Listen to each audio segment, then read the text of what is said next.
ఇప్పుడు 4 road junctions లో vehicle number plate important. Bus stand లేకపోతే మార్కెట్ రోడ్ లో ఫేస్ రికగ్నిషన్.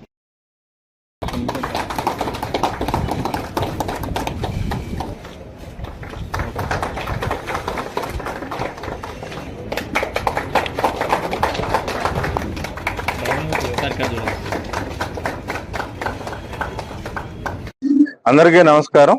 ఈరోజు పులివెందల కమాండ్ కంట్రోల్ సెంటర్ ఏదైతే ఉందో దాని యొక్క ఇనాగ్రేషన్ కి వచ్చినందుకు చాలా సంతోషంగా ఉంది. దీని మొత్తం ఈ యొక్క ప్రాజెక్ట్ కి 32 లక్షలు ఖర్చు చేయడం జరిగింది. దీనికి మున్సిపాలిటీ వారు, అరటి రైతులు భారీ మోతాదులో మనకి దీని యొక్క కాంట్రిబ్యూషన్ ఇవ్వడం జరిగింది. అదే మాదిరిగా కూడా మార్కెట్ వాళ్ళు కానీ అన్ని వర్గాల వాళ్ళు కూడా మనకు చేశారు. ఇందులో భాగంగా 120 కెమెరాలు కొనుగోలు చేయడం జరిగింది. 120 కెమెరాల్లో 112 కెమెరాలకి ఈ automatic vehicle number recognition system, తర్వాత automatic face recognition AFIS vehicle AVRN software తో ఎనేబుల్ అయి ఉంది. అదే మాదిరిగా కూడా ఈ సాఫ్ట్వేర్ ఇంత ముందు ప్రభుత్వం వారు ఏర్పాటు చేసిన మ్యాట్రిక్స్ కెమెరాల యొక్క సాఫ్ట్వేర్ తో అనుసంధానం పరిచే విధంగా 55 కెమెరాలు ఉన్నాయి.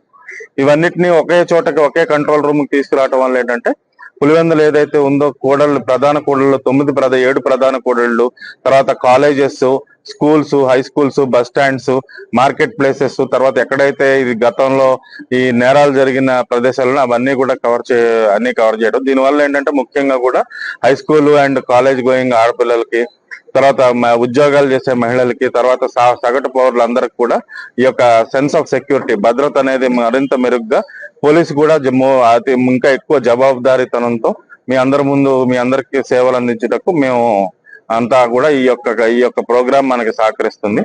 సో ఇది మూలంగా దీనికి మొత్తం 32 లక్షలు మనకు ఖర్చు చేయడం జరిగింది.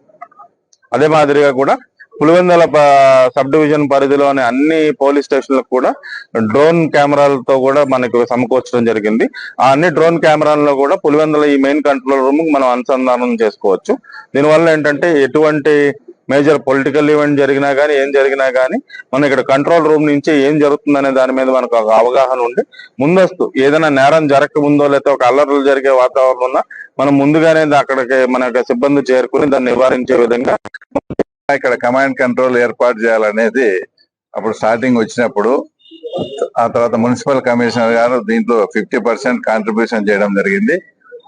అలాగే ఏదైతే అరటికి సంబంధించిన వ్యాపారస్తులను కూడా అడిగితే వాళ్ళు కూడా స్వచ్ఛందంగా తర్వాత మా కాంట్రిబ్యూషన్ ఇంత అని చెప్పడం జరిగింది.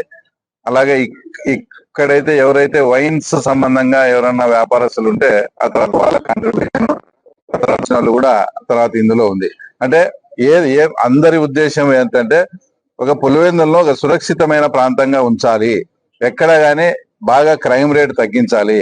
ఇవన్నీ తగ్గించాలంటే అందరికీ ఈ కమాండ్ కంట్రోల్ పాయింట్స్ ఎక్కడ చూసినా సీసీ కెమెరాలు ఉంటాయనే భయము, తర్వాత నేరం జరిగిన తర్వాత దాని డిటెక్షన్ కూడా ఈజీగా ఉంటుందనే ఉద్దేశంతో స్వచ్ఛందంగా దీనికంతా కూడా విరాళాలు ఇచ్చిన వాళ్ళందరికీ మనస్ఫూర్తిగా అందరికీ కూడా థ్యాంక్స్ చెప్తూ, ముఖ్యంగా 2 ఉదాహరణలు. మన లోపట్నూతల్లో ఒక క్రైమ్ జరిగింది. 4 ఏళ్ల అమ్మాయిని అతి కిరాతకంగా ఒక ఆమె లేడీ ఎవరు ఊహించని పరిస్థితిలో చంపితే దానికన్నా ముందు వాళ్ళిద్దరూ గొడవ పడుతున్నారని వాళ్ళ ఇంట్లో సీసీ కెమెరాలు పోలీసు వాళ్ళే పెట్టించారు. అంటే మీరు ఏం గొడవ జరిగినా కూడా ఒకరికొకరు తెలిసిపోతుందని. ఆ సీసీ కెమెరాల ఆధారంగానే ప్రతి ఒక్కరూ తప్పనిసరిగా యూట్యూబ్ లోకి వెళ్ళి కడప వార్తను లైక్ చేయండి, సబ్స్క్రైబ్ చేయండి. ఇట్లు మీ జి రమణయ్య, ఎడిటర్, కడప వార్త.